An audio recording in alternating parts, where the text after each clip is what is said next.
ఓం శ్రీ గణేశాయ నమః. శ్రీమాత్రే నమః. శివాయ గురవే నమః.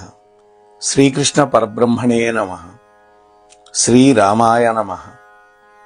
శ్రీ గురుభ్యో నమః. శ్రీ దత్తాత్రేయాయ నమః. ఓం ద్రాం దత్తాత్రేయాయ నమః. జయ దత్త గురుదత్త. మోహనవాణి ఛానల్ ద్వారా శ్రీ దత్త పురాణాన్ని శ్రవణం చేస్తూ ఉన్నటువంటి భక్తామ తల్లులకు తండ్రులకు ముందుగా నా యొక్క సాధువాదాలు. నిన్న 52వ ఎపిసోడ్లో కార్తవీర్యార్జునుడి యొక్క వధావృత్తాంతం చెప్పుకున్నాం. అప్పుడు ఒక అద్భుతం జరిగింది అని చెప్పుకున్నాం. అదేంటో ఇవాళ 53వ ఎపిసోడ్లో చెప్పుకుందాం. అప్పుడు ఒక దివ్య జ్యోతి ఆకాశంలోకి వెళ్లి అతని దేహంలో నుంచి బయటకు వచ్చి సుదర్శన చక్రంగా మారి విష్ణుమూర్తి లోకానికి వెళ్ళిపోయింది.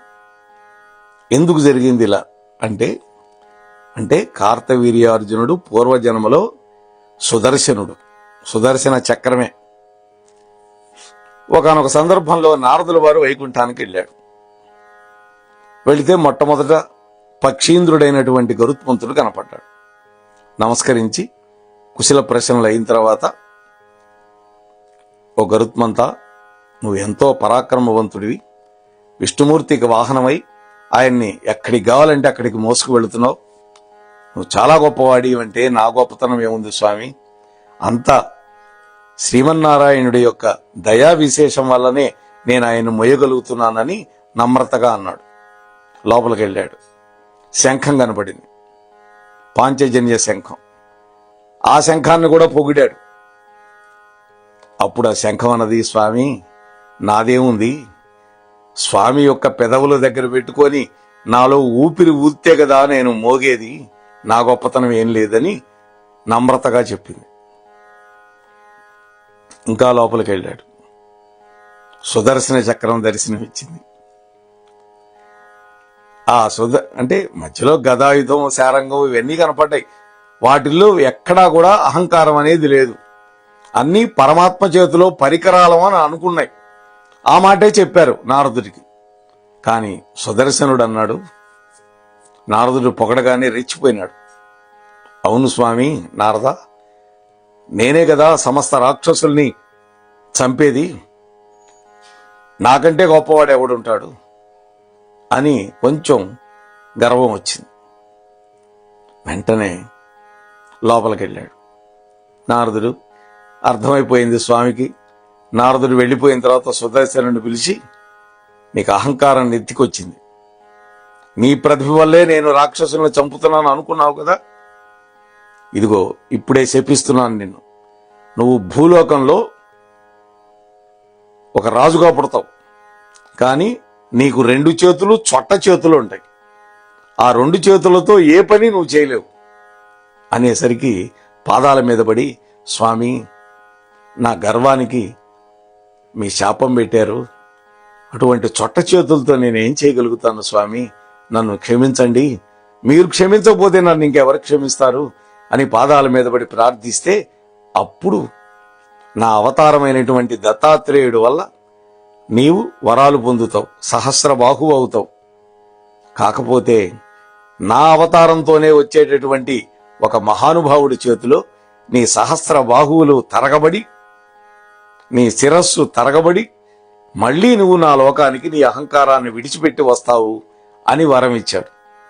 అందుకని ఆ సుదర్శనుడే కార్తవీర్యార్జునుడిగా పుట్టాడు. భూలోకంలో చొట్ట చేతులతో పుట్టాడు. స్వామి యొక్క అనుగ్రహంతో సహస్ర బాహువులు సంపాదించాడు, అనేక వరాలు. చివరికి ఒక బ్రాహ్మణుడు ఒక ఋషి జోలికి వెళ్ళి, మరి ఆ శ్రీమన్నారాయణ మూర్తి ఆవేశావతారమైనటువంటి పరశురామ ప్రభు వల్ల మరణం పొందాడు. ఇది అతని యొక్క పూర్వజన్మ వృత్తాంతం. సరే, కథలోకి వెళితే పరశురాముడి యొక్క కోపం శాంతించింది. సంతోషంగా హోమధేనువును తోలుకొని ఆశ్రమానికి వచ్చి జరిగిన విషయమంతా తండ్రి గారికి చెప్పాడు. దీపక, వింటున్నావు కదా. ఆ తరువాత కార్తవీర్యార్జునుడి యొక్క కొడుకులు మరొక అపరాధం చేశారు.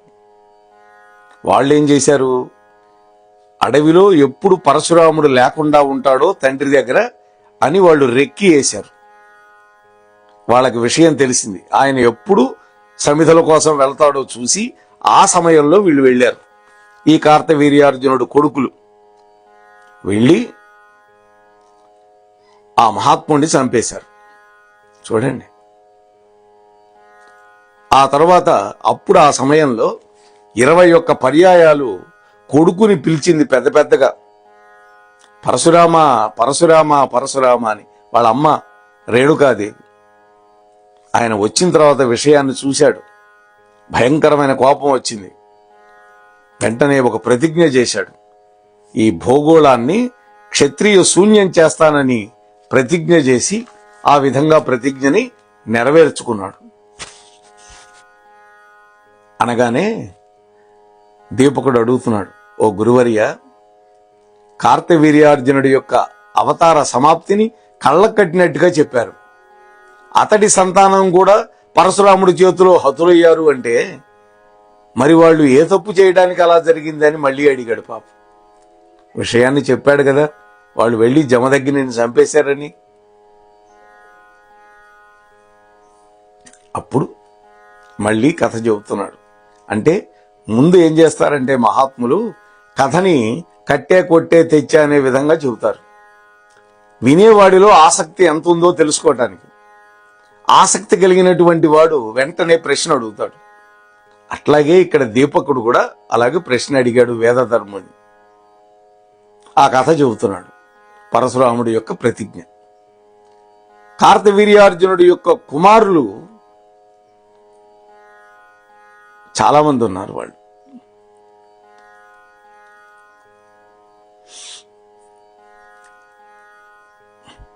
అయితే ఈ కుమారులు పరశురాముడి మీద కక్ష కట్టారు. కానీ పరశురాముడు జోలికి పోతే తాము కూడా హతమైపోతామని భయం వాళ్ళకి. అందుకని వాళ్ళు ఆ మహాత్ముడిని ఎదిరించే ధైర్యం లేక దొంగచాటుగా ప్రతీకారం తీర్చుకోవాలనుకొని పొంచి ఉన్నారు. తమ తండ్రి గారిని చంపాడు కాబట్టి అతడి యొక్క తండ్రిని కూడా చంపితే అతనికి బాధ ఏంటో అర్థమవుతుంది అనుకున్నారు వాళ్ళు. అనువైన సమయం దొరికింది. పరశురాముడు అడవికి వెళ్ళినప్పుడు ఈ జమదగ్ని ఆశ్రమంలోకి వెళ్ళారు వీళ్ళు. ఆ మహాత్ముడు తపస్సు చేసుకుంటూ ఉన్నారు. ఆ ఋషిపత్ని రేణుకామాత ఇంటి పనుల్లో మునిగిపోయి ఉన్నది. ఇంతకంటే మంచి సమయం దొరకదని ఈ కార్తవీర్యార్జునుడి యొక్క కొడుకులు ఆయుధాలతోటి జమదగ్ని పర్ణశాలలోకి వెళ్ళారు. ఆయన యోగనిష్టలో ఉన్నాడు. ఆ మహాత్ముడి యొక్క శిరస్సు ఖండించారు. వద్దు వద్దు అంటున్నా కూడా, రేణుకాదేవి ఎంత విలపిస్తున్నా కూడా, ప్రాధేయపడినా కూడా వాళ్ళు వినిపించుకోవాలి. రాక్షసంగా ఆ శిరస్సును ఖండించి మెరుపు వేగంతో వెళ్ళిపోయారు. అడవిలో కందమూలాలు సేకరిస్తున్న పరశురాముడికి కొన్ని అపశకునాలు కనపడ్డాయి. మనస్సు కీడు శంకించింది. తొందరగా పర్ణశాలకు వచ్చేశాడు. జరిగిన ఘోరం కళ్ళారా చూశాడు. తండ్రిని తలుచుకొని దుఃఖపడ్డాడు. ఇటువంటి మరణం సంక్రమించినందుకు చాలా చాలా బాధ కలిగింది. కన్న తల్లి కంటికి మంటికి ఏకధారగా విలపిస్తున్నది. ఆ తల్లిని చూసేసరికి కడుపు తరుక్కుపోయింది పరశురామ ప్రభువుకి. సోదరులు భయంతో బిక్కచిక్కు ఉన్నారు. అందరినీ ఒక్కసారిగా పట్టుకొని బావురుమని విలపించాడు పరశురాముడు. అమ్మా, నా కారణంగానే ఈ దారుణం జరిగింది, నేనే బాధ్యుణ్ణి అనుకుంటూ తల బాదుకుంటూ తల్లి పాదాల మీద వాలిపోయాడు. కుమిలిపోతున్న తల్లితో సమానంగా రోధించాడు. కాని కొద్దిసేపట్లోనే తెప్పరిల్లాడు. శివాలను పైకి లేచాడు. ఎర్రబారిన కళ్లతో నీళ్లు నిండుకొని విప్పారి ఒక్క క్షణంలో ప్రళయకాల రుద్రుల్లాగా మారిపోయాడు. ఏమిటి, ఒక అశక్తుడిలాగా, ఒక బేలలాగా నేను విలపించడం ఏంటి, కర్తవ్యాన్ని విస్మరించడం ఏమిటి అని తనలో తాను ప్రబోధించుకున్నాడు. వెంటనే ధనుర్బాణాలు గండ్రగొడ్డలి ధరించాడు. సోదరులు ఆశ్రమవాసులు వారిస్తున్నారు. తల్లి కూడా వద్దు వద్దు అంటున్నది. లెక్క చేయలే. ఎవ్వరి మాట వినిపించుకోలే. క్రోధం అటువంటిది. రాజధాని వైపు సుడిగాలులాగా వెళ్ళాడు. కార్తవీర్యార్జునుడు కొడుకులందరినీ ఊచకోత కోశాడు. అంతే వేగంగా ఆశ్రమానికి తిరిగి వచ్చాడు. వస్తూనే ఆశ్రమవాసులందరూ వినేటట్టుగా ప్రళయ గంభీరంగా ఒక భీకరమైన ప్రతిజ్ఞ చేశాడు. ఈ భూమిని క్షత్రియ శూన్యం చేస్తాను. ఒక్కసారి కాదు, 21 మార్లు చేస్తాను. ఇందులో అసత్యం గాని అధర్మం గాని లేనేలేదు అని దిక్కులు పిక్కటిల్లేలాగా భూగోళంలో ఉన్న క్షత్రియులందరికీ తమ్ముకు వేసినట్టుగా ధనుష్టంకారం చేశాడు. నాయనా, నీ ప్రతిజ్ఞ, నీ ప్రతీకారం తర్వాత తీర్చుకోవచ్చు. ముందు మీ తండ్రి గారికి భక్తితో అంత్యక్రియలు జరిపించు. మాకు జరగవలసినటువంటి సంస్కారాల సంగతి చూడు. నన్ను ఒకవైపు, మీ తండ్రి యొక్క శరీరం మరొక వైపు కావడికెత్తుకొని బయలుదేరు. ఆగు ఆగు అనే మాట వినిపించిన చోట దింపు. సర్వశాస్త్ర విశారదుడైనటువంటి ఆచార్యుడు చెప్పినట్లుగా మా ఇద్దరికీ ఉచితమైనటువంటి సంస్కారాలు జరిపించు అని ఆ తల్లి ప్రార్థించింది. ఈ విధంగా రేణుకాదేవి ఆజ్ఞతోటి ఆ వీరావేశం నుంచి మామూలు పరిస్థితిలోకి వచ్చాడు పరశురాముడు. తల్లి చెప్పినట్లే ఇద్దరిని కావిడికెత్తుకున్నాడు. ఒకవైపు మొండ్యాన్ని పెట్టాడు, రెండో వైపు తల్లిని ఎత్తుకున్నాడు. ఆ తల్లి తండ్రి యొక్క శిరస్సును ఒళ్ళో పెట్టుకొని కూర్చుంది. అక్కడి నుంచి వీళ్ళ ఆశ్రమం కన్యాకుబ్జం అనే ప్రాంతంలో ఉంది. అక్కడి నుంచి బయలుదేరాడు. ఆ మహాత్ముడితో పాటు ఆశ్రమవాసులైన మహర్షులు బయలుదేరారు, సోదరులు బయలుదేరారు. వడివడిగా నడుచుకుంటూ తీర్థాలు, తాపసుల యొక్క ఆశ్రమాలు, అరణ్యాలు, పర్వతాలు, నదులు అన్ని దాటుకుంటూ ప్రయాణం చేశాడు. చివరికి సహ్య పర్వతానికి చేరుకున్నాడు. అక్కడ దత్తాత్రేయుల వారి ఆశ్రమం కనపడింది. అదే సమయానికి అశరీరవాణి చెప్పింది. ఏమని?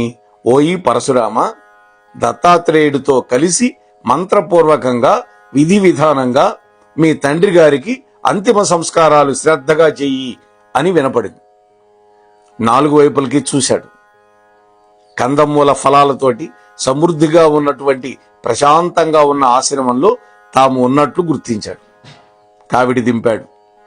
దృష్టి ముందుకు సారించాడు. గుబురుగా ఉన్న చెట్ల మాటున ఎవరో ఉన్నట్లు అనిపించింది. 4 అడుగులు వేశాడు. ఒక దిగంబర మహర్షి ఒక పానపాత్ర చేతబట్టి కనిపించాడు. మధుపాత్ర. పరశురాముడు సభక్తియుతంగా నమస్కారం చేశాడు. కన్న తండ్రి యొక్క అంత్యక్రియలు దగ్గరుండి జరిపించమని ప్రార్థించాడు. ఆయన అన్నాడు, ఏమిటి, నేను జరిపించాలా? నాకు విధి విధానాలు, ధర్మాధర్మాలు తెలియవే అన్నాడు. ఏదో నాకు తోచిన దారిలో నేను పోతూ ఉన్నాను, నాలాగే నీకు దిక్కు తోచిన దారిలో నువ్వెళ్ళు అని పరీక్షగా అన్నాడు దత్తాత్రేయ స్వామి. స్వామి, నీకు ధర్మాధర్మాలు తెలియవంటే నేనెలా నమ్మేదు? సకల దేవతలకి, సకల మునులకి నువ్వు పరమగురువువి, జగత్ప్రసిద్ధుడివి, యోగీశ్వరుడివి, అవధూతవి, ఇందులో సందేహమే లేదు అనగానే ఆ దిగంబర స్వామి మళ్లీ నవ్వాడు. ఈసారి పెద్దగా నవ్వాడు. నేను దిగంబరుణ్ణి, మదిరా మదవతి లోలుణ్ణి. ఇదిగో కనిపించటం లేదా? మదిరా పాత్ర నా చేతిలో ఉంది. నాకు ఏ విధి విధానాలు తెలియవు. నేను అస్పృశ్యుణ్ణి, పలకరించదగిన వాణ్ణి కూడా కాదు, దురాచార పరాయణుణ్ణి, వంశంలో చెడబుట్టిన వాణ్ణి. ఓ బ్రాహ్మణోత్తమ, అంతిమ సంస్కారం యథావిధిగా జరపడం ఎలాగో నాకు తెలియనే తెలియదు అంటూనే దిగంబర స్వామి దత్తుడిగా మారిపోయి ఒక అద్భుతమైనటువంటి ఆసనం నుంచి దిగివచ్చి కావిడి దగ్గరికి చేరుకున్నాడు. ఆహా! రేణుకాదేవిని చూశాడు. వెంటనే నమస్కరించాడు. అంజలి బంధంతో అలాగే నిలబడి స్తోత్రం చేశాడు. తల్లి, నాకు వందనీయవు నువ్వే. సకల దేవతాధీశ్వరివి నువ్వు, పార్వతీదేవి. యోగీశ్వరులకు హృదయంలో యోగ శ్రమతో మాత్రమే దర్శనమిస్తూ ఉంటావు. వారికైనా నీ దర్శనం చాలా కష్టసాధ్యం తల్లి. సంసార సముద్రంలో మునిగి తేలుతున్నటువంటి ఈ జీవులందరికీ నువ్వే ఒక పెద్ద నౌకవి, తరింపజేసే తెప్పవి. ఈ చరాచర జగత్తులో నువ్వు ఏకైక అద్వితీయురాలివి. కాని సమస్త రూపాలలో నీ అంశే ఉండి అనేక రూపవై భాసిస్తూ ఉంటావు. నీకిదే నమస్కారం అని స్తోత్రం చేశాడు దత్తప్రభు రేణుకామాతని. అంతటి గొప్పది రేణుకా తల్లి. ఆ తరువాత జమదగ్ని యొక్క మృతదేహానికి నమస్కరించి పరశురామ ప్రభు వైపు చూసి, నాయనా పరశురామ, శుభప్రదాలైనటువంటి సర్వతీర్థ క్షేత్రాలలో స్నానం చేసిరా, నేను చెప్పినట్లుగా సంస్కారం చేద్దువు గాని అని ఆజ్ఞాపించాడు. పరశురాముడు వెంటనే ధనస్సు సంధించాడు. దివ్య బాణం ఎక్కుబెట్టి సహ్యాద్రిని గురి చూసి కొట్టాడు. ఆ బాణం ఎప్పుడైతే తగిలిందో ఆ కొండకి, ఆ రంధ్రంలో నుంచి భుక్తి ముక్తి ప్రధానమైనటువంటి సకల పుణ్యనదీ తీర్థాలన్నీ ఆవిర్భవించినాయి. అది పరశురామ ప్రభు యొక్క వైభవం. ఇలా తన దివ్య బాణశక్తితోటి రప్పించుకున్నటువంటి పవిత్రమైనటువంటి నదీ తీర్థ జలాలలో పరశురాముడు స్నానం చేసి వచ్చాడు. సోదరులు చేశారు. ఆ తర్వాత తండ్రి కళేబరానికి ప్రదక్షిణ నమస్కారాలు చేశాడు. అగ్నిని ప్రజ్వాలనం చేశాడు. దహన సంస్కారం జరిపించాడు. మంత్రాలు దత్తప్రభువే చదివాడు. అప్పుడు జగన్మాత అయినటువంటి రేణుకాదేవి సర్వాభరణ భూషితే నిలబడి, ఓ దత్తాత్రేయ, పతి వెంట నేను కూడా స్వస్థానానికి వెళ్ళాలి అనుకుంటున్నాను అని చెప్పింది. నాయన భార్గవరామ, గురుదేవ, ఈ బ్రాహ్మణులందరినీ రక్షించు, నువ్వు గురువులని బ్రాహ్మణులని రక్షించు అన్నది. నీ ప్రతిజ్ఞ నెరవేర్చుకో అని ఆజ్ఞాపించింది. ఆ జగదంబిక తన పతిదేవుడి చితిలో సాంజలి బంధంగా ప్రవేశించింది. మరుక్షణంలోనే భార్యాభర్తలిద్దరూ దేదీప్యమానమైనటువంటి దివ్య స్వరూపాలు ధరించి ఆనందమూర్తులై ఆకాశంలో నిలబడ్డారు. దత్తాత్రేయుడు, పరశురాముడు, అతని సోదరులు అందరూ కూడా ఆ దివ్య దంపతులను చూసి సంబరపడిపోతూ శిరస్సు వంచి నమస్కారాలు చేశారు. భక్తి శ్రద్ధలతోటి పూజలు చేసి వీడ్కోలు పలికితే వాళ్ళు దివ్యలోకాలకు వెళ్ళిపోయారు. ఆ తరువాత బ్రాహ్మణులందరినీ అర్చించి వాళ్ళ చేత ఆశీర్వచనం తీసుకున్నాక పరశురాముడు స్వయంగా దత్తాత్రేయుడి యొక్క పాదాభివందన పురస్కారంగా పూజించాడు. దత్తదేవుడు అనుమతి పొందాడు. అక్కడ అమలకి వనం నుంచి బయలుదేరాడు. తన ప్రతిజ్ఞను నెరవేర్చుకోవటానికి భూమండలం మీద విరుచుకుపడ్డాడు. పాడి తప్పినటువంటి క్షత్రియులందరినీ 21 సార్లు, 3 ఏళ్లు 21 సార్లు గాలించి రాపాడి చంపేసి ప్రతిజ్ఞ నెరవేర్చుకున్నాడు. భూమండలాన్ని క్షత్రియ రహితం చేశాడు. ఈ విధంగా మత్సర్యాన్ని వదిలిపెట్టి జలం తీసుకుని దత్తాత్రేయుడి దగ్గరికి వెళ్ళాడు. అక్కడ తన ఆయుధాలను ప్రక్షాళనం చేశాడు. ఆయుధాలకు అధిదేవతలను అర్చించాడు. దత్తాత్రేయుడికి నమస్కరించాడు. అంతలో అతడి యొక్క తల్లిదండ్రులు దివ్య దర్శనం అనుగ్రహించారు. ఓ సకల క్షత్రియాంతక, నీ సాహసానికి, శౌర్య పరాక్రమాలకి సంతోషపడ్డాం. ఇక నీ యొక్క ప్రతీకారాగ్నిని శాంతింపజేసుకో అన్నారు. నాయన, హింసా ప్రవృత్తి వల్ల మూటగట్టుకున్నటువంటి మహాపాపం తొలగించుకోవటం కోసం మహాయజ్ఞాలు చేయి, వాటితో నువ్వు శుద్ధి పొందుతావు అని తండ్రి జమదగ్ని ఆజ్ఞాపించాడు. నాయన అప్పుడు అన్నాడు, బ్రహ్మచారిని కదా, ధర్మపతిని తోడు లేకుండా యజ్ఞాలు ఎలా చేస్తాను అని నీలో అనుమానం వచ్చిందేమో. నువ్వేం అనుమానించద్దు. దత్తాత్రేయుని గురువుగా అభ్యర్థించు. కాశ్యపుణ్ణి ప్రధాన ఋత్విక్కుగా వరించు. బంగారపు ప్రతిమని భార్యగా నీ దగ్గర ఉంచుకో. యజ్ఞాలు చెయ్యి అని తల్లి రేణుకాదేవి ఒక ఉపాయాన్ని చెప్పింది. చూసారా, రాముడు కూడా సీతాదేవి వెళ్ళిపోయిన తర్వాత, తాను అరణ్యాలకు పంపించేసిన తర్వాత బంగారపు సీతమ్మని తయారు చేసుకొని పక్కన పెట్టుకొని అశ్వమేధ యాగం చేశాడు అని మనకి శాస్త్రాలు చెబుతున్నాయి. ఈ విధంగా ఆజ్ఞాపించినటువంటి తల్లిదండ్రులు ఇద్దరికీ సభక్తికంగా నమస్కారం చేసి వీడ్కోలు పలికాడు. ఆ సహ్యాద్రి పర్వతంలో ఉన్నటువంటి ఆమలక వనంలో, అంటే ఉసిరిక చెట్లు ఉండేటువంటి వనం ఏకవీరాశ్రమ పథంలో ఈ కథ అంతా జరిగింది. ఫల పుష్ప భరితాలైనటువంటి చెట్లు, లతలు, గుల్మములు, పక్షుల యొక్క కిలకిల రావాలతోటి అద్భుతమైనటువంటి ఆ దివ్య నదీ పరివాహక ప్రాంతంలో అన్నిటికీ మించి దత్తాత్రేయ సంరక్షితమైనటువంటి ఆ ప్రదేశంలో కేవలం తపస్సులకే కాకుదు, యజ్ఞ యాగాదులకి అనువైనటువంటి స్థలం అది. ఆ ఆశ్రమంలో ఒక రమ్యమైన పర్ణశాల ఉంది. పరశురాముడు అందులోకి ప్రవేశించాడు. అది దత్తాత్రేయుల వారి యొక్క పర్ణశాల. అక్కడ సురులు, సిద్ధులు, సాధ్యులు, మునీశ్వర సేవితుడై దత్తాత్రేయ స్వామి కొలువు తీరి ఉన్నాడు. పరశురాముడు లోపలికి వెళ్ళి వినయ విధేయతలతోటి సాష్టాంగ నమస్కారాలు చేశాడు. భక్తితోటి స్తోత్రం చేశాడు. అప్పుడు దత్తాత్రేయ ప్రభు ఆనంద పరవశుడై పరశురాముణ్ణి ఆప్యాయంగా దగ్గరకు పిలిచి తన ఒడిలో కూర్చోబెట్టుకున్నాడు. మృదువుగా మాట్లాడాడు. ఆహా, నాయన భార్గవరామ, నువ్వు చాలా కష్టసాధ్యమైనటువంటి ఘనకార్యాలు చేశావు. కార్తవీర్యార్జునుడు అంతటి వాణ్ణి అనాయాసంగా అద్భుతమైన పరాక్రమంతో మట్టుబెట్టావు. దైత్య రాక్షస వీరులెందరినూ చంపావు. క్రూరకర్మలు, అధార్మికులైనటువంటి దుర్జయ క్షత్రియ మహావీరులందరినీ 21 సార్లు ఏరి ఏరి మట్టి కరిపించావు. ఇంతలేసి ఘనకార్యాలు సాధించావంటే నాయనా, నువ్వు సాధారణమైనటువంటి సూర్యుడువో బ్రాహ్మణుడువో కాదు అని నా అభిప్రాయం. ఈ లోకంలో ఈ రూపంలో సంచరిస్తున్నటువంటి స్వయం శ్రీ మహావిష్ణువు అని నా నమ్మకం అన్నాడు. చూసారా